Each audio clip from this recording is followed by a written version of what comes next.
How do you do this? No master plan. No killing. No killing. No We master need plan. justice.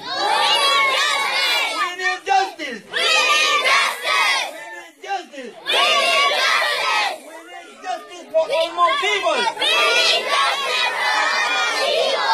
need justice for all Hmong people.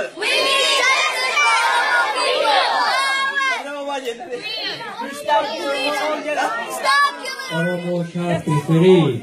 Oromo shall be free. Oromo shall be free. Oromo shall be free. Takbir. Allahu Akbar. Allahu Akbar.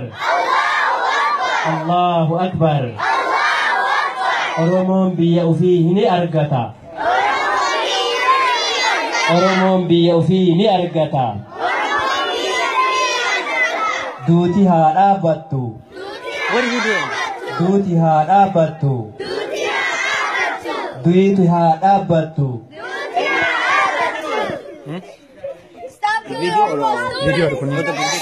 Video.